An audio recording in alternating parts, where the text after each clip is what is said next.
আল্লাহু কি যে মধুর নাম, ধরার তামা মনি মুক্তার, পান্না হীরায় সোনা দানায় হয় না তাহার দাম। আল্লাহু কি যে মধুর নাম। আসসালামু আলাইকুম ওয়া রাহমাতুল্লাহি ওয়া বারাকাতুহু। বিসমিল্লাহির রহমানির রহিম। নাহমাদুহু ওয়া নুসাল্লি ওয়া নুসাল্লিমু আলা হাবিবিহিল কারীম, আম্মা বাদ। দূরের এবং কাছের, দেশের এবং প্রবাসের সুধী দর্শক, আমন্ত্রণ জানাচ্ছি গ্রামীণ ফোন নিবেদিত রমজানুল মোবারক powered by fresh instant full cream milk powder অনুষ্ঠানে। সকলে ভালো আছেন নিশ্চয়ই, আমরা ভালো আছি আল্লাহ পাকের দয়া মেহেরবানিতে, আলহামদুলিল্লাহ। এই পবিত্র রমজান মাসে আমাদের এই অনুষ্ঠানটি আপনাদের জন্য বিশেষ একটি আগ্রহের জায়গা। আমরা এই অনুষ্ঠানে আপনাদের প্রশ্ন নিয়ে থাকি, আপনারা প্রচুর প্রশ্ন করেন, সেজন্য আপনাদের কাছে কৃতজ্ঞতা জানাচ্ছি। মানুষের জীবনে অনেক কিছু জানার আছে, অনেক কিছু বোঝার আছে। আমরা একজন বিশেষজ্ঞ আলেম দ্বীন সহ প্রতিদিন এখানে বসি এবং আপনাদের প্রশ্নের জবাব দিয়ে থাকি। আজকে আমাদের মাঝে উপস্থিত হয়েছেন ঢাকা মদিনাতুল উলুম কামিল মাদ্রাসার সাবেক অধ্যক্ষ হযরতুল আল্লাহ মৌলানা আব্দুর রাজ্জাক। আসসালামু আলাইকুম ওয়া রাহমাতুল্লাহি ওয়া বারাকাতুহু। ওয়া আলাইকুম আসসালাম ওয়া রাহমাতুল্লাহি ওয়া বারাকাতুহু। অনুষ্ঠানের শুরুতেই দর্শক যুক্ত হয়েছেন, প্রশ্ন নিয়ে আমরা প্রশ্নটি নেই। আসসালামু আলাইকুম ওয়া রাহমাতুল্লাহি ওয়া বারাকাতুহু। আসসালামু আলাইকুম ওয়া রাহমাতুল্লাহ। আসসালামু আলাইকুম। জি, একটু টেলিভিশনের ভলিউমটা কমিয়ে প্রশ্ন করুন স্পষ্ট করে। কমিয়ে দিয়েছি, ঠিক আছে। জি জি, আমি বলছি মুসলমানরা তো নামাজ রোজা হজ যাকাত ঠিকমতো পালন করছে, আবার কদম পালন করছে, কিন্তু আল্লাহ রাস্তাত আসছে না, গোটা খাচ্ছে কেন? আল্লাহ রাস্তাত আসবে। আবার বলুন, আমরা বুঝতে পারিনি। আমি আবার বলি, মুসলমানরা তো নামাজ রোজা হজ যাকাত পালন করছে, কিন্তু আল্লাহ রাস্তাত আসছে না, খাচ্ছে।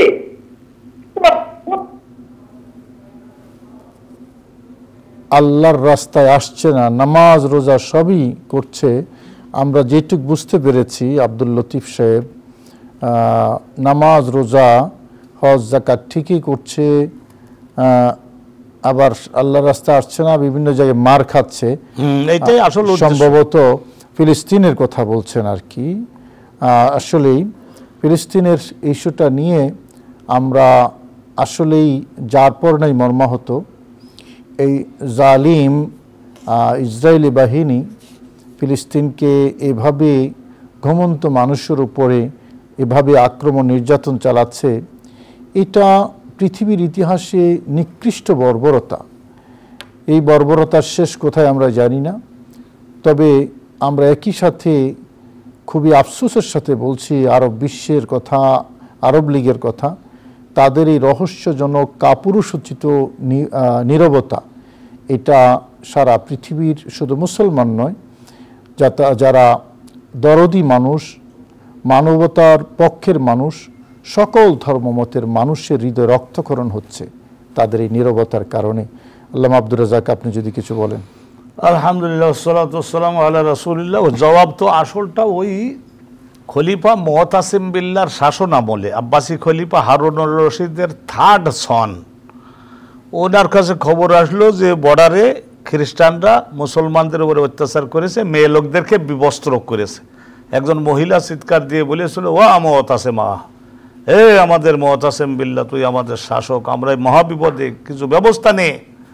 মুতাসিম বিল্লাহ 1 লক্ষ মিলিটারি নিয়ে ওই এলাকায় 50,000 বর্গ মাইলের এলাকা দখল করে নিয়েছিলেন এবং তাদের মধ্য থেকে প্রায় 5,000-এর মতো বন্দি করে, তাদের মধ্য থেকে যারা ওই মহিলাকে বিবস্ত্র করেছিল তাদের সকলকে ধরে তাদের প্রপার পানিশমেন্ট দিয়ে তারপরে ওখান থেকে এটা নিরাপত্তা ও মর্যাদা। এখন আমাদের মুসলমান শাসক যারা একজন যদি 5 ওয়াক্ত নামাজ ঠিক মতো না পড়ে আর মনে করেন কবিরা গুনাহের সঙ্গে যদি জড়িত হয়, ধরেন বোতল খায়, এ সমস্ত যদি খায়, তাহলে আল্লাহ রাব্বুল আলামিনের তো আর বিচার বিবেচনা নাই, তা তো না, ওই ভাষায় আমরা বলতেও পারি না। তো অতএব তাদের কলবের মধ্যে, ওই শাসকদের কলবের মধ্যে ওই রকমের আসলে সাহসী মুসলিম নেতা নাই, সাহসী মুসলিম নেতা নাই। জি, আসসালামু আলাইকুম রহমতুল্লাহি ওয়া বারাকাতুহু। আসসালামু আলাইকুম। ওয়ালাইকুম সালাম রাহমাতুল্লাহ। হুজুর জি বলুন। জি, ওয়ালাইকুম সালাম রাহমাতুল্লাহ। বলুন। আমি ওই আপনার উমরা হজ করতে গেলে এই যে 20 দিন থাকি, 20 দিন থাকার মধ্যে কয়দিন উমরা করা যাবে, কয়জনের নামে? আপনি 20 দিন থাকবেন? 20 দিন থাকবেন?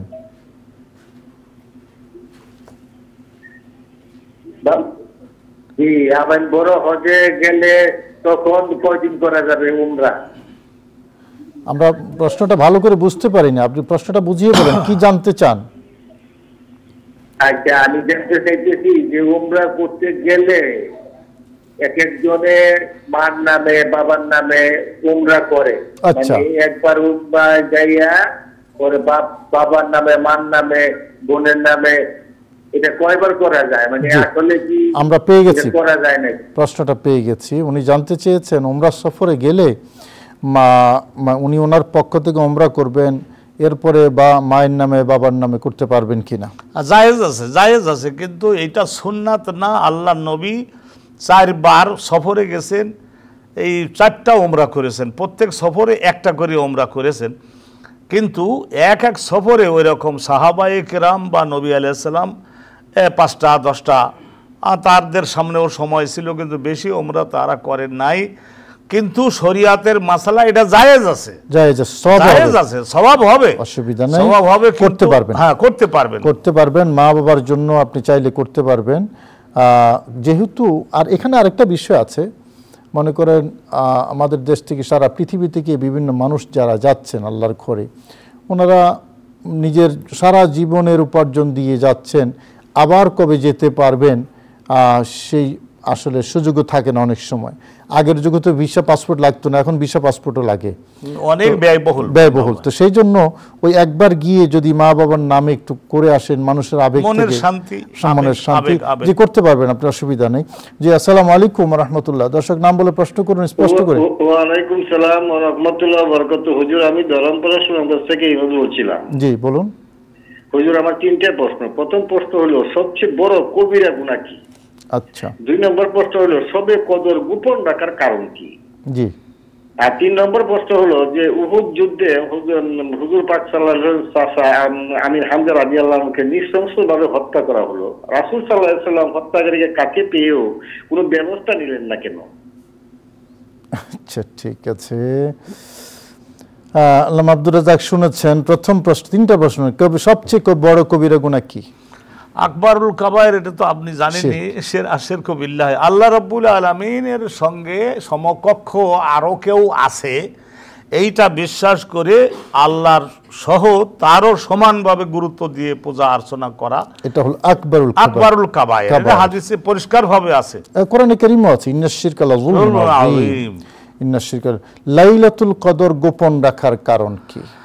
লাইলাতুল কদর গোপন রাখার অনেকগুলি হিকমত, অনেকগুলি বিজ্ঞতাপূর্ণ কারণ কিতাবে ব্যাখ্যায় পাওয়া যায়। যে যদি একজন মানুষ জানে যে এটা লাইলাতুল কদর, তারপরেও মনে করুন মানুষ তো গাফিলি, যদি দেখা যায় যে ওই রাতে ইবাদত যদি না করে, তাহলে ওই লোকগুলির ভাগ্যে কি হতে পারে চিন্তা করে দেখছেন। তো ওই গাফেল মানুষদের দিকে তাকিয়ে আল্লাহ রাব্বুল আলামিন বিষয়টা গোপনে রেখেছেন। আর একটা বিষয় হলো যে মানুষ যাতে অনুসন্ধান করে আরও কিছু, যেমন বেজোড় 5টা রাত, তা অন্যান্য রাতগুলিতেও যাতে করে কিছু কিছু ইবাদত করে এবং তাদের ইবাদতের পরিমাণটা যাতে বেড়ে যায়। আর যদি দেখা যায় যে আরে ওই রাত তো আছে, এটা তো নির্ধারিত, সবাই তো জানে, তাহলে অন্য কোনো রাতে তো আর ইবাদত কালাম তো আর করবে না। সেজন্য নবীজি বলেছেন ওয়াসা ইয়াকুনা খায়রান লাকুম, হ্যাঁ, তোমাদের জন্য মঙ্গলজনক হতে পারে। এই মঙ্গলজনক এটাই 5 রাতে যদি ইবাদত করে তাহলে ইবাদতের পরিমাণটা বেশি হবে। আর এক রাত যদি নির্ধারিত থাকতো তাহলে ওই এক রাতের মধ্যে ইবাদত করতেন। আচ্ছা ধরুন যদি কেউ এই ধরনের জানে যে দিস ইজ লাইলাতুল কদর, এটা লাইলাতুল কদর জানার পরেও ওই রাতে যে সবাই তো ফেরেশতা হয়ে গেছে তা না, যারা কবিরা গুনাহ করবে তাদের ভাগ্যে কি হবে, বা যারা ইবাদতে মনোযোগী হবে না জানবার পরেও তাদের ভাগ্যেও বা কি হবে। সেই জন্য আল্লাহ একদিকে গাফিলদেরকে মানে গাফেল লিস্টিভুক্ত হওয়া থেকে রক্ষা করেছেন, আর একদিকে যারা আবেদ ইবাদত গুজার বান্দা তাদের ইবাদতের পরিমাণটা যাতে ভারী হয়। হামজা রাদিয়াল্লাহু তাআলা আনহু আমরা জানি সৈয়দুশ শুহাদা, নবীজির সম্মানিত প্রিয় চাচা, ওনাকে কতল করা হয়েছে, শহীদ করা হয়েছে আপনি জানেন তো। এবং উহুদের ময়দানে এখন মাজার শরীফ আছে, ওনার 70 জন সাহাবী সেখানে শাহাদাত বরণ করেছেন। তো ওয়াহাশী এবং হিন্দা যারা ওনাকে শহীদ করেছেন, একসময় কিন্তু তাদেরকে রাসূল কারীম সাল্লাল্লাহু আলাইহি ওয়াসাল্লাম হাতের কাছে পেয়েছেন, নাগালে পেয়েছেন, কিন্তু নবীজি প্রতিশোধ নেন নাই। তারা ইসলাম ধর্ম গ্রহণ করেছে, তাদেরকে ক্ষমা করে দিয়েছেন। কেন প্রতিশোধ নেন নাই এটা শুনবো আপনার কাছে। আরেকজন দর্শক যুক্ত হয়েছেন প্রশ্ন নিয়ে, আমরা প্রশ্নটা নিয়ে আসি। আসসালামু আলাইকুম রাহমাতুল্লাহি ওয়া বারাকাতুহু। আসসালামু আলাইকুম। ওয়া আলাইকুম আসসালাম। আমি আমার 3টা প্রশ্ন আছে হুজুর। জি বলুন। প্রথম প্রশ্ন হলো যে মসজিদে যখন মুয়াজ্জিন সাহেব থাকে না জি, তখন যদি যে কোনো প্রান্ত থেকে আকামত দিলে হবে না নির্দিষ্ট জায়গাতে যেতে হবে? আচ্ছা বলুন। আর দ্বিতীয় প্রশ্ন হলো আমি চট্টগ্রামবাসী, চট্টগ্রামের চট্টগ্রাম শহরে একটা মসজিদে আমি নামাজ পড়তে সব পবিত্র শবে বরাত, শবে কদর এবং তাহাজ্জুদের নামাজ জামাতের সাথে পড়েছি। আসলে এটা কতটুকু দুরস্ত? আচ্ছা ঠিক আছে। দ্বিতীয় প্রশ্ন হলো যে একজন রোজাদার ব্যক্তি কোথাও যদি কেটে গেলে রক্ত গড়িয়ে পড়লে সেখানে তার রোজা ভেঙে যাবে এক, আর পাশাপাশি যদি মসজিদে যায় একজন মুসল্লি মসজিদে গেলে তার রক্ত গড়িয়ে পড়লে ওযু ভেঙে যাবে, এটা কথা ঠিক? কোনটা ঠিক আমি বুঝতেছি না। আচ্ছা ঠিক আছে, আপনি দেখতে থাকুন। রক্ত বের হলে ওযু ভেঙে যাবে, কিন্তু রক্ত বের হলে রোজা ভঙ্গ হবে না। রক্ত বের হলে ওযু ভেঙে যায়, কিন্তু রক্ত বের হলে রোজা ভাঙ্গে না। এটা সংক্ষেপে আছে, আমি সংক্ষেপটা বলে দিলাম। হযরত হামজা রাদিয়াল্লাহু তাআলা আনহু, হযরতে হামজা রাদিয়াল্লাহু তাআলা আনহুকে শহীদ করলেন ওয়াহাশী। তখন সে হেদায়েত প্রাপ্ত হয় নাই, এই ভুল কাজটা করেছে। মক্কার লোকেরা তাকে ট্রেনিং দিয়েছিল, পয়সা করে দিয়েছে, আর ওইভাবে এটা করছিল। কিন্তু পরবর্তীতে উনি ইসলাম যখন কবুল করলেন তো আল্লাহ রাব্বুল আলামিনের আইন ইন্নাল ইসলাম ইয়াহদিমু মা কানা কাবলাহু, যদি কেউ খাঁটি দিলে ইসলাম কবুল করে তাহলে এই ইসলাম কবুল করাটার ওসিলায় কারণে প্রেভিয়াসের পুরাতনের সমস্ত গুনাহগুলি ক্ষমা মার্জনা হয়ে যায়। তো সেই হিসেবে নবী পাক সাল্লাল্লাহু আলাইহি সাল্লাম তিনি ওই ক্ষমা এবং মার্জনার কৌশলে গেছেন। তবে বলেছিলেন তাগাইয়া বা আননি, তুমি কৌশল করে চেষ্টা করো যাতে করে আমার চোখের সামনে কখনো তুমি না পড়ো, কারণ তোমার দেখলে আমার ওই চাচার কথা আমার স্মরণে পড়ে। এটা নবীজির রহমতের বহিঃপ্রকাশ, রহমতুল লিল আলামিনের রহমতের বহিঃপ্রকাশ। এবং ইসলাম ধর্ম একজন মানুষ যদি ইসলাম ধর্ম গ্রহণ করে এটা তো ইসলামের উপকার, সেই জন্য। তবে ওয়াহাশী আবার এটা প্রতিদান দিয়েছেন, যেটা হাদিসে পাওয়া যায়, মুসাইলামাতুল কাযযাবকে ইয়ামামার যুদ্ধে শহীদ করেছে, হত্যা করেছে। তো যাই হোক, ইকামত মুয়াজ্জিন নাই। আমরা আরেকটা ফোন নিয়ে আসি। আসসালামু আলাইকুম ওয়া রাহমাতুল্লাহি ওয়া বারাকাতুহু। আসসালামু আলাইকুম ওয়া রাহমাতুল্লাহ। ওয়া আলাইকুম আসসালাম ওয়া রাহমাতুল্লাহি ওয়া বারাকাতুহু। আমার 3টি প্রশ্ন ছিল। জি। এক নম্বর হচ্ছে দাজ্জালের আকৃতিটা আসলে কি রকম হবে? এটা কি মানুষের আকৃতিতে হবে না অন্য কোনো আকৃতিতে হবে? দ্বিতীয় প্রশ্ন হচ্ছে কি জিনিস, কোনটা আবার বলেন? দাজ্জাল।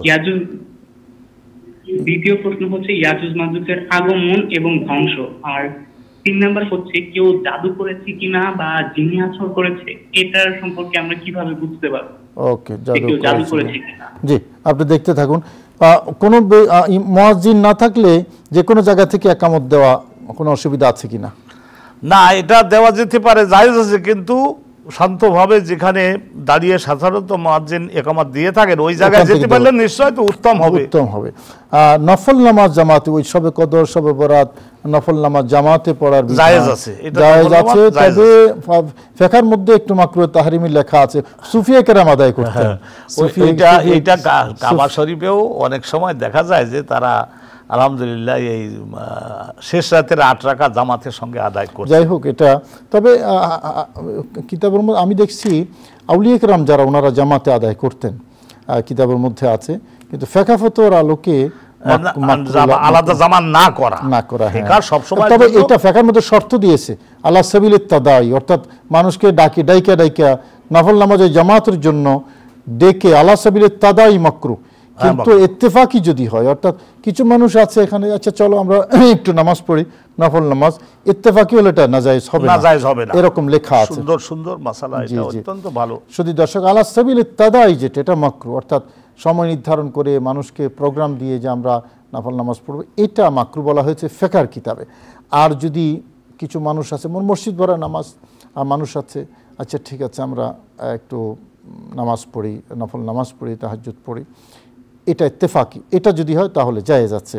এবং আর আউলিয়া কেরাম কিন্তু ব্যাপকভাবে সেটা পড়তেন, সেই জন্য আমরা যারা পড়ে সেটা আমরা ইত্তেফাকি যারা পড়ে আমরা সেটা নিষেধ করি না। তবে ফিকহ ফতোয়ার আলোকে মাকরুহ লেখা হয়েছে। দাজ্জালের সুরতটা কীরকম হবে, ইয়াজুজ মাজুজ আসবে আমরা জানি, তাদের ধ্বংস কীভাবে হবে, এবং জাদু কিভাবে, জাদু আছে কি না, জাদু করেছে কি, কীভাবে বুঝবে, 3টা প্রশ্ন রেখে আমি আরেকটা প্রশ্ন আরেকজন দর্শককে নিয়ে আসি একটু।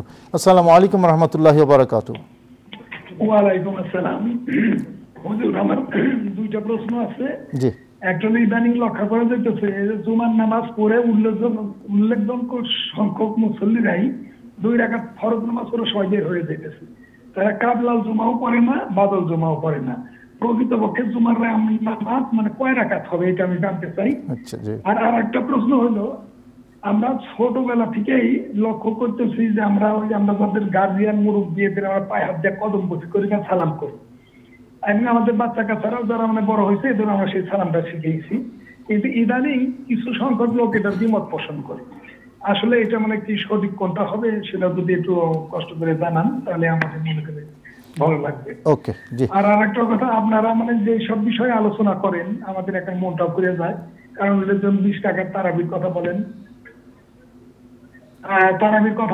তারপর পিতামাতা মরে গেলে আপনারা বলেন যে না এটা মিলাদ করা যাবে, দাঁড়ায় কিয়াম করা যাবে, শুনলে আমাদের মনটা ভরে যায়। কিন্তু কিছু কিছু মানুষ এর মানে বিপক্ষে যায়। আমার মনে হয় আপনারা যদি এই শক্তিটা নিয়ে এইভাবেই দাঁড়াইতে থাকেন, একসময় আমাদের ইনশাল্লাহ জয় হবে, এটা আমার মনে হয়। এই ব্যাপারে একটু আলোচনা করবেন। দেখুন, পৃথিবীতে ইসলাম তো আর আজকে আসে না। ইসলামের এই যে প্রতিষ্ঠিত আমলগুলো, এগুলা বছরের পর বছর ধরে আছে। মা বাবা এবং আপনজন মৃত্যু পরে তাদের জন্য দোয়া করা, মিলাদ শরীফ পড়ে দোয়া করা, কোরআন খানি করা, তারপরে 20 রাকাত তারাবির কথা আপনি উল্লেখ করেছেন। এরকম বহু আমল আছে যেগুলা কোরআন সুন্নাহ সম্মত, আমরা সে কথাগুলোই বলার চেষ্টা করি। এবং এখানে আমরা যদিও আমরা এটা টিভি অনুষ্ঠান, লাইভ অনুষ্ঠান, তারপরও আমরা কিন্তু আমাদের কথার মধ্যে যদি এদিক সেদিক হয়, তারপরেও কিন্তু আমরা একজন আরেকজনকে সহযোগিতা করি, মাঝে মাঝে দ্বিমতও করি, দ্বিমত পোষণ করি, এবং ডিসকাশন করে সত্য জিনিসটা বের করার চেষ্টা করি। একটু আগেও যেটা আপনি বললেন, আপনি দেখেছেন আমরা নফল নামাজ জামাতে পড়া নিয়ে আমরা দুজন ডিসকাশনে গেলাম। আমাদের উদ্দেশ্য একটা, যে সঠিক মেসেজটা যাতে মানুষ পায় কোরআন এবং হাদিসের আলোকে, আমরা ওটাই চেষ্টা করি। সেই জন্যই আমাদের এই অনুষ্ঠানটা, চ্যানেলের এই অনুষ্ঠানটা এতটা জনপ্রিয়, মানুষের হৃদয়ে গেঁথে গেছে এই প্রোগ্রামটা।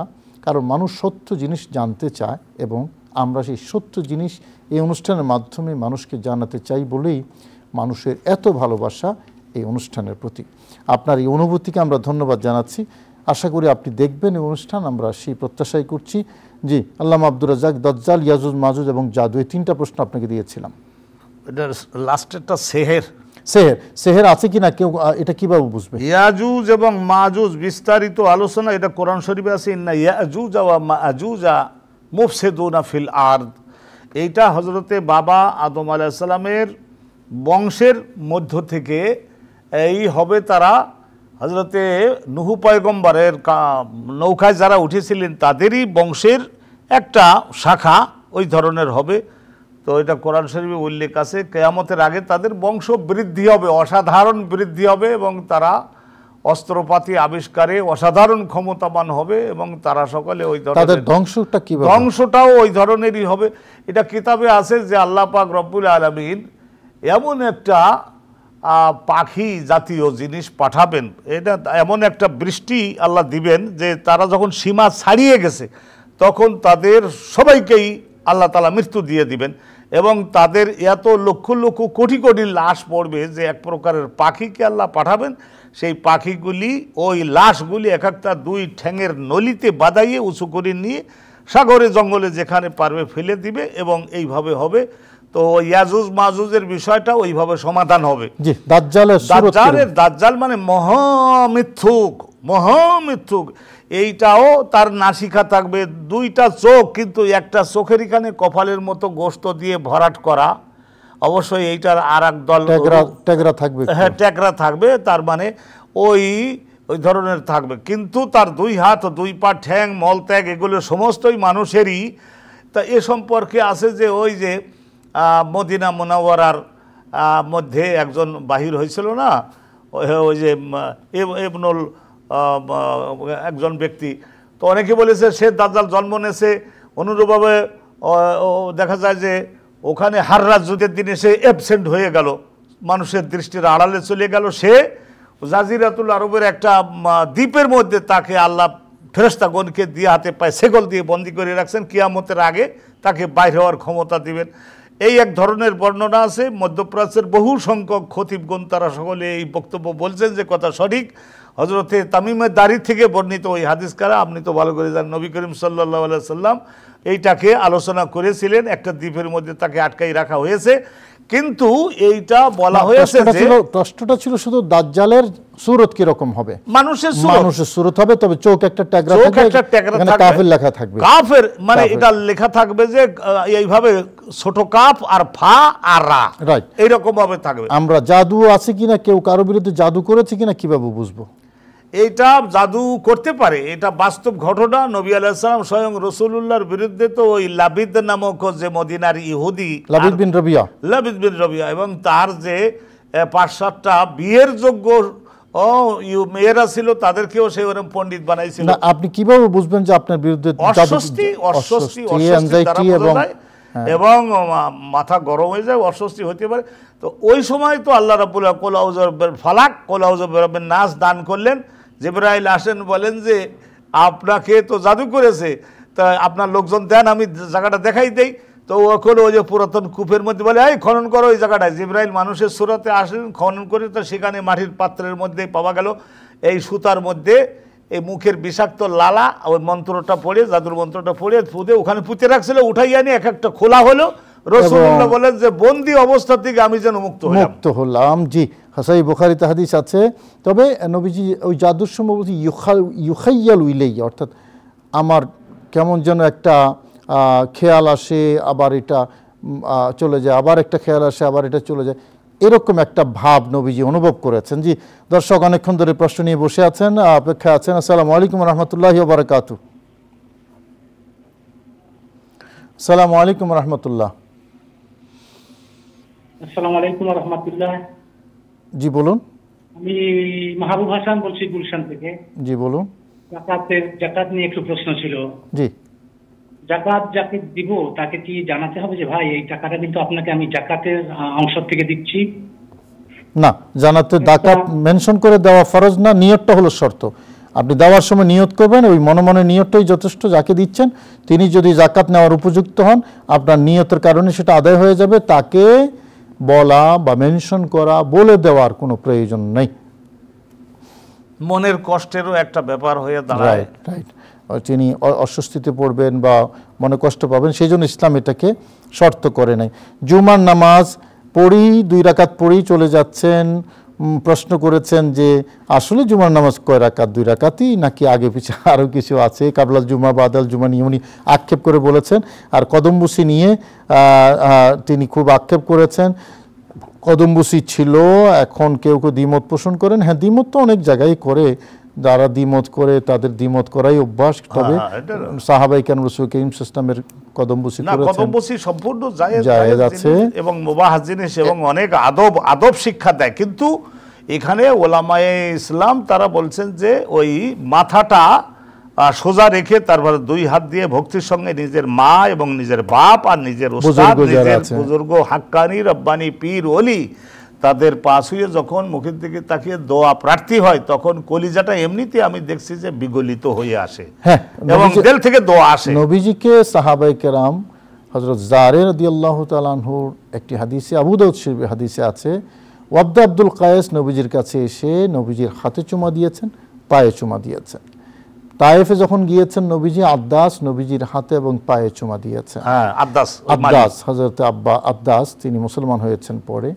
এরকম আরও অনেক জায়গায় সাহাবায়ে কেরামের সাহাবায়ে কেরাম নবীজির হাতে এবং পায়ে চুমা দিয়েছেন। এটা সুন্নাহ আমল, দ্বিমত করার কোনো কারণ নেই। জুমার নামাজের কথাটাও শুনবো। আরেকজন দর্শক যুক্ত হয়ে আছেন প্রশ্ন নিয়ে। জি, আসসালামু আলাইকুম রাহমাতুল্লাহি ওয়া বারাকাতুহু। আসসালামু আলাইকুম। আসসালামু আলাইকুম। ওয়া আলাইকুম আসসালাম। আমি মুহিব, ঢাকা থেকে বলছি। আমার প্রশ্নটি হলো, সন্তান ছোট থাকা অবস্থায় বাবা মাকে যদি তালাক দেয় এবং সন্তানের কোনো প্রকার ভরণ পোষণের দায়িত্ব না নেয়, এখন সন্তান যদি বড় হয় এবং বাবার দায়িত্ব অস্বীকার করে, তাহলে আল্লাহর শরীয়তের কোন আইন ভঙ্গ হবে কি? সন্তানের হক বাবা আদায় করেনি, এখন সন্তান কি বাবার হক অস্বীকার করতে পারবে? সন্তান বাবা মাকে তালাক দেবে মানে এটা বুঝলাম না।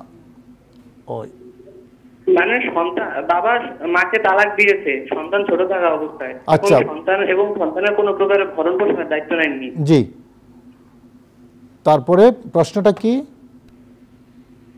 এখন সন্তান বড় হয়ে যাওয়ার পর বাবার দায়িত্ব অস্বীকার করতে পারবে? বাবার দায়িত্ব অস্বীকার করতে পারবে কিনা, ওকে, আপনি দেখতে থাকুন, আমরা আপনার প্রশ্নের জবাব দেব ইনশাআল্লাহ। সম্মানিত দর্শক, গ্রামীণফোন নিবেদিত রমজান মোবারক powered by fresh instant full cream milk powder অনুষ্ঠানে দেখতে দেখতে একটা বিরতির সময় হয়েছে, আমরা বিরতিতে যাব। আসলে সময় তো এত লম্বা সময়ের পরও কিন্তু আমরা সময়ের বরকত পাচ্ছি না। আলহামদুলিল্লাহ এত প্রশ্ন আসছে, আমরা জবাব দিচ্ছি। আমরা বিরতি থেকে ফিরে আসব এবং প্রশ্ন আছে আমাদের হাতে কিছু, আরও প্রশ্ন আসবে ইনশাল্লাহ। আপনারা আছেন আমাদের সাথে, থাকুন আমাদের সাথে। বিরতি থেকে এসে ইনশাল্লাহ আবার কথা হবে আপনাদের সাথে। আল্লাহু কি যে মোর নাম। সম্মানিত দর্শক, বিরতি শেষ, আমরা ফিরে আসছি আবার অনুষ্ঠানে। আশা করি আপনারা আছেন আপনাদের প্রিয় অনুষ্ঠান গ্রামীণফোন নিবেদিত রমজান মোবারক অনুষ্ঠানে। আমরা বিরতিতে যাবার আগে যে প্রশ্নটি ছিল জুমার নামাজ 2 রাকাত পড়েই অনেকে বের হয়ে যান। তো আমাদের দর্শক আফসোস করে বলেছেন জুমার আগে বা পরে কি আর কোনো নামাজ নাই? আসলে জুমার নামাজ কত রাকাত? জুমার নামাজের আগে 4 রাকাত নামাজ সুন্নাত যে আছে, এটা সহিহ মুসলিম কিতাবের মধ্যে সুন্নতে মুআক্কাদা। তো এইটা তো পরিষ্কার আছে। আমাদের পরেরটাও সুন্নতে মুআক্কাদা 4 রাকাত, পরের 4 রাকাতটাও ওইটাও হাদিসে রয়েছে, হাদিসের কিতাবে আছে।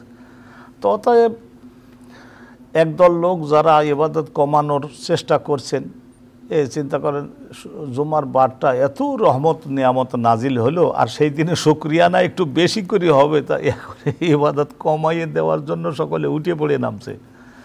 কিন্তু এইটা আমাদের ওলামায়ে হাক্কানি দাঁত ভাঙ্গা জবাব দিয়েছেন। ওই যারা বের হয়ে যাচ্ছেন, একেবারে ব্যক্তিগত কোনো কাজকর্ম যদি থাকে তা সেটা একটা ভিন্ন জিনিস, কিন্তু এইটা এগুলি নির্ধারিত এক প্রকারের চিন্তা চেতনার অনুসারী কয়েকজন এইভাবে, আর গাফেল লোক তো সব সময় আছে। আমরা অনুরোধ জানাবো যে জুমার আগেও যাতে 4 রাকাত সুন্নত মুআক্কাদা আদায় করেন এবং জুমা শেষ করে হুট করে যাতে বের হয়ে না যান। সময় তো কত আছে, সময় তো দিয়েছেন আল্লাহ, তো এই নামাজের জন্য আমরা একটু সময় দিতে পারি, এটা খুব আফসোসের ব্যাপার। আফসোস। সেই জন্য সবাইকে, বিশেষ করে আমার যুবক ভাইরা যারা আছেন সবাইকে আমরা বলবো যে জুমার পরেও 4 রাকাত আছে, জুমার আগেও 4 রাকাত আছে। আশা করি সেই নামাজের দিকে আপনারা মনোযোগ দেবেন। শুধু 2 রাকাত পড়লেই হলো না, সুন্নতগুলো আপনারা পড়বেন। মাকে তালাক দিয়েছে বাবা, সন্তানের কোনো খোঁজখবর নেয়নি। এখন সন্তান বড় হওয়ার পরে বাবা সন্তানের উপর কোনো অধিকার চাইতে পারবেন কিনা এবং সন্তান দায়বদ্ধ কিনা শুনবো। দর্শক আছেন প্রশ্ন নিয়ে। আসসালামু আলাইকুম রহমতুল্লাহি ওয়া বারাকাতুহু। আসসালামু আলাইকুম রহমতুল্লাহ। ওয়ালাইকুম আসসালাম ওয়া রাহমাতুল্লাহি ওয়া বারাকাতুহু।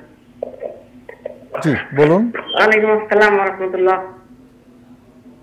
বলুন, প্রশ্ন করুন।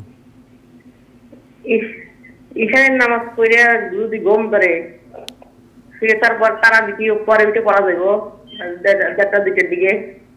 জি, ঈশার নামাজ পড়ে ঘুম ধরলে শুয়ে পরে 1:30-2টার দিকে তারাবি পড়া যাবে কিনা দেখতে থাকুন। তাহলে মা বাবার প্রশ্নটা শুনতাম। মা বাবা ওই ধরনের ভুল মায়েরও হতে পারে, আর সেই মায়ের ভুলকে কেন্দ্র করে বাপে হয়তো মনের কষ্টে, অথবা এমনও হতে পারে যে বাপও পথভ্রষ্ট হয়েছে, অন্য কোনো বিভ্রান্তির জালে আটকা পড়ছে, ফলে কথা এদের চাইতে বেশি সেই দিকে টান হয়েছে, বেশি চলে গেছে, কবিরা গুনাহের মোরতাকেব তিনি হয়েছেন। যতদিন ওই সন্তান আর স্ত্রীর খবর না নিবেন ততদিন পর্যন্ত নবী আলাইহিস সালাম বলেছেন যে তার স্ত্রীকে তালাক দিয়েছেন, এখন সন্তানেরও খোঁজখবর নেয়নি, এখন সন্তান বড় হয়েছে, বাবা সন্তানের কাছে কিছু দাবি করতে পারবে কিনা? বাবা সন্তানের কাছে যদি দাবি করে তাহলে সে দাবি করতে পারে, কারণ ব্লাড, রক্ত তো তার, রাইট, রক্ত তো তার। সেই হিসেবে এইটা বাবা ভুল করেছে বলেই সন্তান তাকে ছেড়ে দেবে সেটা তো হতে পারে না।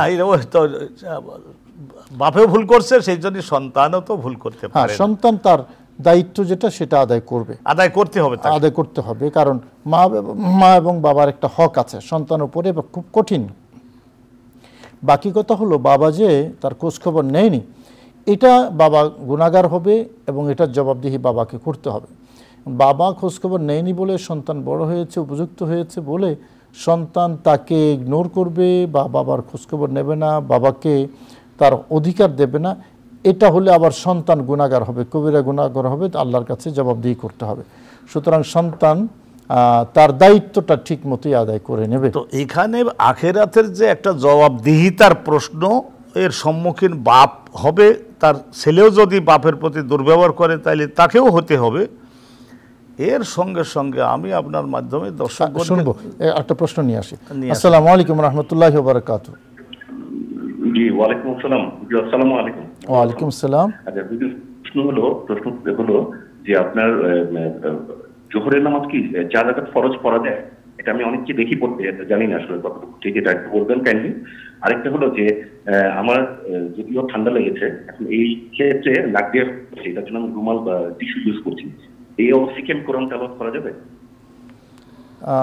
আবার বলুন কোরআন তেলাওয়াতটা। মানে কোরআন তেলাওয়াতের সময় আমার ঠান্ডা লেগেছে, এখন যদি পানি পড়ছে, এটা আমি টিস্যু বা রুমালকে আমি ইয়ে করছি, মানে পরিষ্কার করে নিচ্ছি, কিন্তু এই অবস্থায় কি আমি কোরআন তেলাওয়াত করতে পারবো না? অসুবিধা নেই তো, মানে অপরিষ্কার পানি, অপরিচ্ছন্ন পানি পারবেন তো, কারণ আপনি নাকে যদি পানি পড়ে আপনি টিস্যু দিয়ে মুছলেন এবং মুছতেই তো হবে সেটা, আপনি এই ক্ষেত্রে কোরআন তেলাওয়াত করতে তো কোনো অসুবিধা নেই। এক, আর দ্বিতীয়ত নামাজের মধ্যেও যদি ওই ধরনের হয়, এক হাত ব্যবহার করে কাগজের সাহায্যে নাকের নাসিকার ময়লাটা অথবা গালে একটু জমাট ময়লা বের হয়ে আসলো, সেইটাকেও একটা কাগজের মধ্যে সরাই দিয়ে আপনি এক হাত ব্যবহার করে করতে পারবেন, জায়েজ আছে। জি জায়েজ আছে, তবে রোকনে প্রতি রোকনে একবার করে করতে পারবেন এক একটা রোকন আদায় করার ক্ষেত্রে।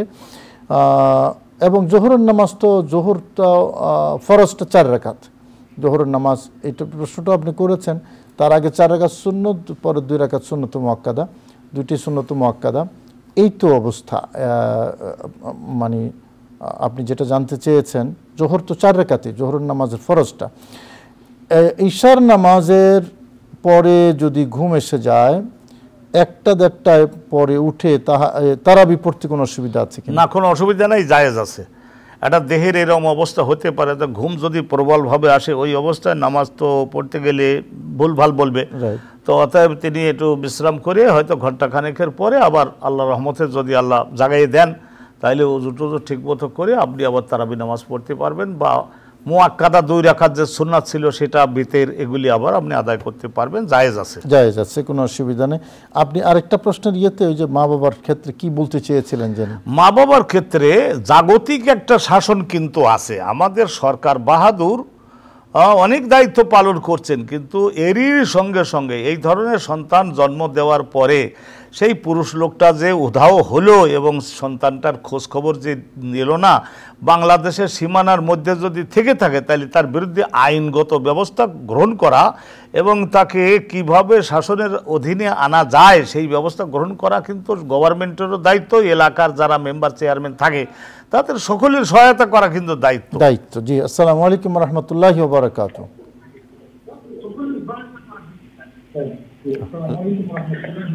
ওয়ালাইকুম আসসালাম। হুজুর, আমার একটা টেলিভিশন ভলিউমটা কমিয়ে প্রশ্ন করুন। আচ্ছা, ওই ভিতরের নামাজ এর পরে কোনো নামাজ নাই, এই ধরনের একটা কথা প্রচলিত আছে।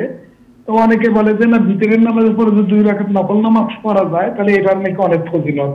আসলে কোনটা সত্য, ভিতরের নামাজের পরে 2 রাকাত নফল নামাজ পড়া যাবে কিনা? হ্যাঁ, এটা হাদিসের মধ্যে আছে, জালু আখিরা সলাতিকুম ফিল লাইলি আল ভিতরা। এটা হাদিসও আছে, তোমরা তোমাদের রাতের শেষ নামাজটা করো ভিতরের নামাজ। তবে আবার ভিতরের পরে 2 রাকাত নফল খফিফ, রাকাতাইন খফিফাতাইন, 2টা হালকি নফল, হালকি নফল। এটা নবী আলাইহিস সালাম জীবনের শেষের দিকে এটা বসে বসে পড়তেন। হ্যাঁ, পড়েছিলেন। সুবহানাল্লাহ, অসুবিধা নেই। তবে ব্যাপকভাবে ভিতরের পরে আর যাতে নামাজ না হয় সেটা নবীজি বলেছেন। তবে ভিতরের পরে ওই 2 রাকাত নফল নামাজ নবীজি পড়তেন, সংক্ষেপে পড়তেন এবং বসে বসে পড়তেন। এটা আমাদের জন্য দাঁড়াই পড়ে উত্তম, তবে বসে পড়লে অসুবিধা নেই। নবীজি বসে বসে পড়তেন, কারণ নবীজি বসে পড়লেও দাঁড়িয়ে পড়ার সওয়াব পেতেন। তো আর রমজানের ক্ষেত্রে আপনারা যেটা পারেন সেটা হলো, আমরা তো তারাবির সাথেই ভিতর পড়ে ফেলি, তো সেক্ষেত্রে এরপরে তাহাজ্জুদ পড়া যাবে। এখন প্রশ্নটা জাগে এখানে যে ভিতর পড়ে ফেলার পরে, ভিতর তো শেষ নামাজ, তারপরে তাহাজ্জুদ পড়া যাবে কি না? হ্যাঁ, যাবে। কারণ এটা নবীজি যে কথাটা বলেছেন এটা একেবারেই ম্যান্ডেটরি না যে আপনি ভিতরের পর আর কিছু পড়তেই পারবেন না। এখন নফল, মনে করেন তাহাজ্জুদ হলো নফল স্ট্যাটাসে আর ভিতর হলো ওয়াজিব। আমি ভিতরটা শেষে পড়তে গিয়ে শুয়ে গেলাম রাত্রে, তাহাজ্জুদ পড়বো তারপর ভিতর পড়বো, কিন্তু আমি যদি বাই চান্স উঠতে না পারি, কারণ এখন তো যোগ পাল্টেছে আমাদের, মানে ইবাদতের যেই আগের আগ্রহ যেটা সাহাবায়ে কেরামের ছিল, সালফে সালেহিনের ছিল, সেটা তো আর আমাদের নেই। সেক্ষেত্রে আমার তাহাজ্জুদ গেল, ভিতরে গেল। সেই জন্য ভিতরের নামাজ অ্যাজ ইট ইজ সময় মতো আদায় করার পরও যদি কেউ চান যে আমি শেষ রাতে উঠলাম এখন তাহাজ্জুদ পড়তে পারবেন, সওয়াব হবে, তাতে কোনো অসুবিধা নাই। ওটা একেবারেই ম্যান্ডেটরি নির্দেশনা নয়। সম্ভবত আরেকজন দর্শক যুক্ত হয়ে আছেন আরেকটা প্রশ্ন নিয়ে। আসসালামু আলাইকুম ওয়া রাহমাতুল্লাহি ওয়া বারাকাতুহু। ওয়া আলাইকুম আসসালাম ওয়া রাহমাতুল্লাহি ওয়া বারাকাতুহু। জি, বলুন, প্রশ্নটি করুন। আমার প্রশ্ন হলো, নবী করিম সাল্লাল্লাহু আলাইহি ওয়াসাল্লামের 4 কন্যা ছিলেন, ওনারা তো জীবিত ছিলেন, বিয়ে হয়েছিল। ওনাদের মা ছিলেন খাদিজা রাদিয়াল্লাহু তাআলা আনহা। তো নবী করিম সাল্লাল্লাহু আলাইহি ওয়াসাল্লামের ছেলে সন্তান কয়জন ছিলেন, ওনাদের আম্মা কি ছিলেন, এবং ওনারা তো বাল্যকালে মারা গেছিলেন, ইন্তেকাল করেছিলেন। জি জি, ওইটা একটু জানতে চাই আর কি। জি, ওয়ালাইকুম আসসালাম ওয়া রাহমাতুল্লাহ। নবীজির যে 4 ছেলে সন্তান ছিলেন ওনাদের নাম আমরা, ওনাদের তৈয়ব, একজনের নাম ছিলেন তৈয়ব, তাহের, কাসেম আর ইব্রাহিম। হযরত ইব্রাহিম তো হলেন মারিয়া কিপ্তিয়ার পেটে, আর বাকি এই 3 ছেলে আম্মাজান হযরতে খাদিজাতুল কুবরা রাদিয়াল্লাহু তাআলা আনহা।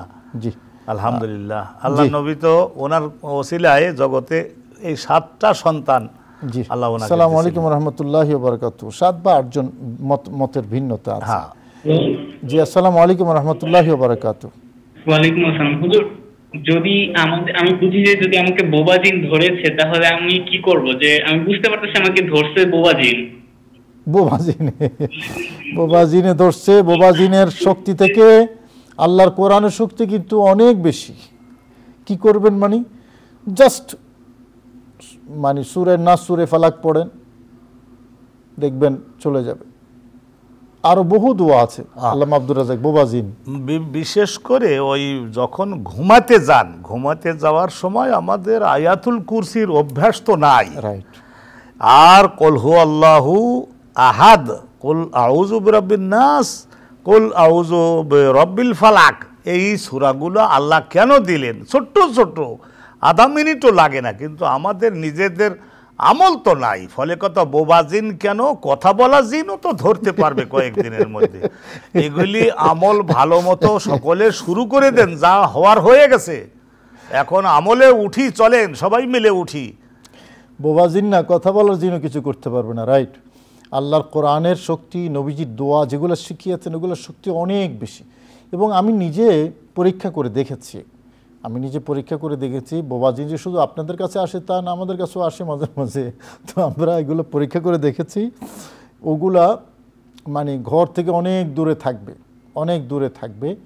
এই আমলগুলো করেন, বিসমিল্লাহিল্লাযী লা ইয়াদুররু মা ইসমিহি শাইউন ফিল আরদি ওয়ালা ফিস সামা ওয়া হুয়াস সামিউল আলিম 3 বার পড়ে নবীজি বলেছেন ফু দিয়ে এভাবে সারা শরীর মসে করো, বাস সারা রাত তুমি নিরাপদ থাকবে। আচ্ছা দেখেন, এখানে আপনার সঙ্গে জুড়ে দিই, রসুল্লাহ এইরকম আয়াতুল কুরসি পড়ে তারপর ডান হাতের 2 তালুতে দম করে দিয়ে তারপর মাথা মানে ব্রেন আর হার্ট মানে আর সমস্ত পিঠ এগুলো সব জায়গায় মুছে দিতেন। যখন রসুলুল্লাহ অসাধারণ দুর্বল হয়ে গেলেন তখন কি করতেন? রসুলুল্লাহ তখনও বলতেন যে ওহে আয়েশা, তুমি আয়াতুল কুরসিটা পড়ে তোমার হাতের তালুতে দম করে তুমি তোমার হাত দিয়ে আমার মাথা সহ আমার গোটা শরীরের সামনের অংশ পেছনের অংশ মুছে দাও। তাহলে এগুলি রসুলুল্লাহ আমাদের শেখাবার জন্য করেছেন না? এই যে বরকতটা, কোরআনে কারীমের তেলাওয়াতের এই বরকতটাই মূলত আমাদের সেফটি ইনশিওর করছে। জি, আসসালামু আলাইকুম রহমতুল্লাহি ওয়া বারাকাতুহু। আসসালামু আলাইকুম। জি হুজুর, আসসালামু আলাইকুম। আমি ঢাকা থেকে বলছিলাম। জি বলুন। জি হুজুর, অন্য বাসার কবুতর আমাদের এই যে পাকঘরের ক্যাবিনেটে বাসা বেঁধেছে। জি হুজুর, ওই কবুতরের বাচ্চাকে আমরা খেতে পারবো?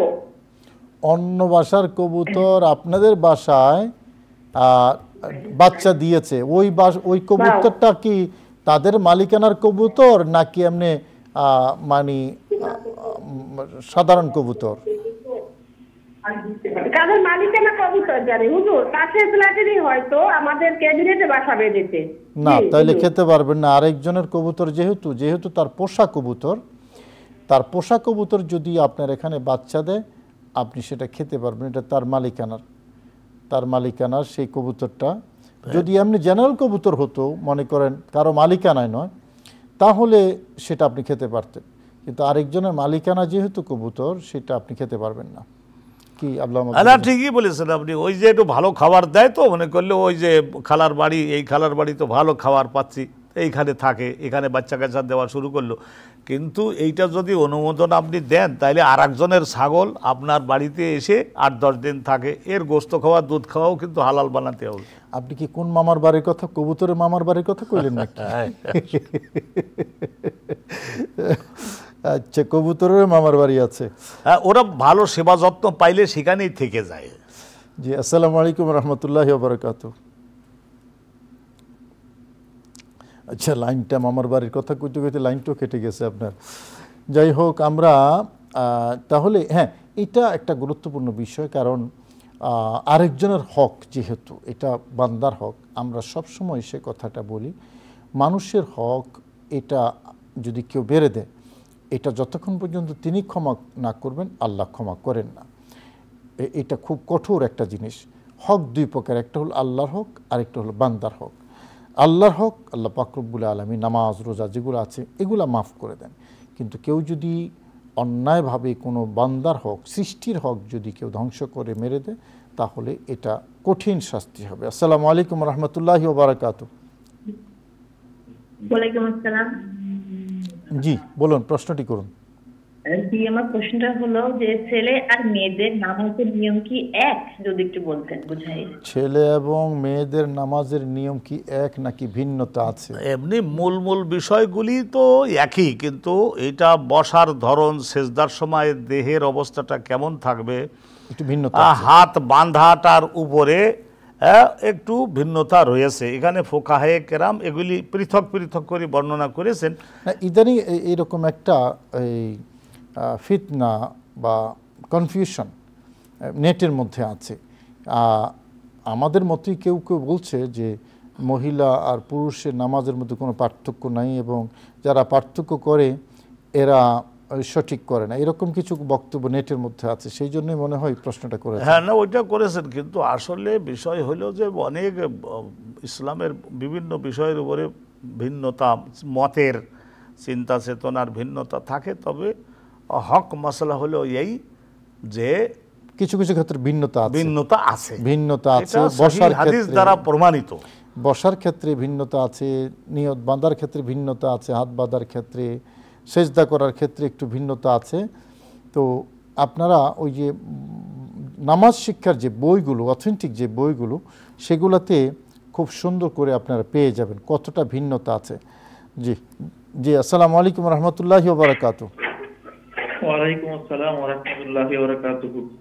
হুজুর, আমার একটি প্রশ্ন আছে জানার জন্য। জি, একটু সংক্ষেপে বলুন, আমরা শেষের দিকে অনুষ্ঠানে। জি, সালাতুল হাজত নামাজ পড়ার নিয়ম। সালাতুল হাজত নামাজ পড়ার নিয়ম, নিয়ত করে সূরা ফাতিহা পড়ে ওই নিয়তটা দিয়ে তারপরে 2 রাকাত নামাজ পড়া। সেই 2 রাকাতের মধ্যে আপনি প্রথম রাকাতে কুল ইয়াউল কাফিরুন, দ্বিতীয় রাকাতে কুল হুয়াল্লাহ অথবা অন্য সূরা পড়ে আল্লাহর কাছে দোয়া করতে পারেন। এই হলো সালাতুল হাজতের নিয়ম। এবং পরে আপনার হাজত যেটা সেটা আল্লাহর কাছে চাইবেন, আল্লাহ পাক রব্বুল আলামিন কবুল করবেন। তবে এই দোয়া এই নামাজটা যাদের বিভিন্ন প্রয়োজনে পড়া হয়, এটা খুব উপকারী এবং হাজত পূর্ণ হওয়ার জন্য একটা ইফেক্টিভ মাধ্যম। তো আল্লামা আব্দুর রাজ্জাক, আপনি কি এই ব্যাপারে আর কিছু বলার আছে কি? না, আলহামদুলিল্লাহ, আমাদের এটা অভ্যাস করতে হবে।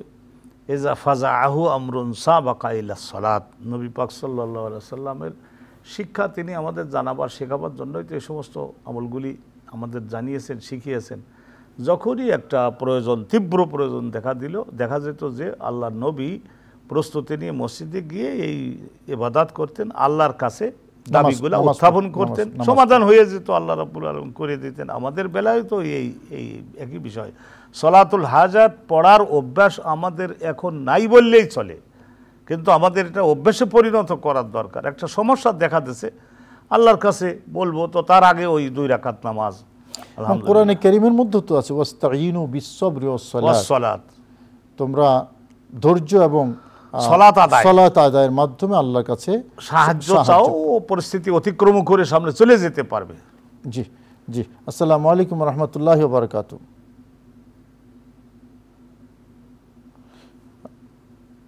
মনে হয় টেলিফোনটা কেটে গেছে।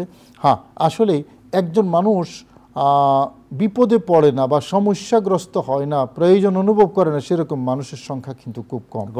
আপনি হাদিসে যে অংশটা তেলাওয়াত করলেন, ওই অংশে নবীজির যে অভ্যাসটার কথা উল্লেখ আছে যে যখনই কোনো একটা প্রয়োজন নবীকে খুব ভাবিয়ে তুলত, নবীজি সাল্লাল্লাহু আলাইহি ওয়াসাল্লাম তখন কি করতেন? নামাজের দিকে যেতেন এবং 2 রাকাত নামাজ পড়ে সেজদা করে আল্লাহর কাছে নিজের প্রয়োজনের কথাটা বলতেন, প্রয়োজনের কথাটা বলে এবং সেটা আল্লাহর কাছ থেকে চেয়ে নিতেন। নামাজের মাধ্যমে, দর্শক, নামাজের মাধ্যমে আল্লাহর কাছে সাহায্য প্রার্থনা করা, এটার মধ্যে যেই শান্তি আছে, এটার মধ্যে যেই নিশ্চয়তা আছে, এটা আসলে যারা যে স্বাদ অনুভব করেছে তারাই বলতে পারে এখানে কতটা প্রশান্তি লাভ হয়। আল্লাহ সেই জন্য বলেছেন ওয়াস্তাঈনু বিস-সাবরি ওয়াস-সালাত, এবং নবীজি বলেছেন কুররাতু আইনি ফিস-সালাত, কুররাতু আইনি ফিস-সালাত, আমার প্রশান্তি হলো নামাজের মধ্যে। শুধু দর্শক, সবসময় আল্লাহর কাছে দোয়া করবেন, আল্লাহ তুমি নামাজে আমাকে শান্তির ব্যবস্থা করে দাও, ইবাদতের মধ্যে শান্তির ব্যবস্থা করে দাও। নবীজি হালাওয়াতুল ঈমানের কথা বলেছেন, ঈমানের যে মজা, ইবাদতের যে মজা, সেই মজাটা আসলে যতক্ষণ পর্যন্ত ব্যক্তি লাভ না করবে ততক্ষণ পর্যন্ত ইবাদতে তার মনোযোগ সৃষ্টি হবে না। এবং এই মজাটা হলো পৃথিবীর শ্রেষ্ঠ প্রশান্তির জায়গা। শুধু দর্শক, দেখতে দেখতে আমরা অনুষ্ঠানে একেবারে শেষ পর্যায়ে এসে গেছি। আমাদের সম্মানিত অতিথি অনেকগুলো প্রশ্নের অথেন্টিক জবাব দিয়েছেন, আপনাকে ধন্যবাদ জানাচ্ছি। একটা বিজ্ঞাপন বিরতির পর আপনাদের অত্যন্ত প্রিয় কাফেলা দেখার আমন্ত্রণ জানিয়ে আমরা বিদায় নিচ্ছি। আসসালামু আলাইকুম রহমতুল্লাহি ওয়া বারাকাতুহু। মধুর নাম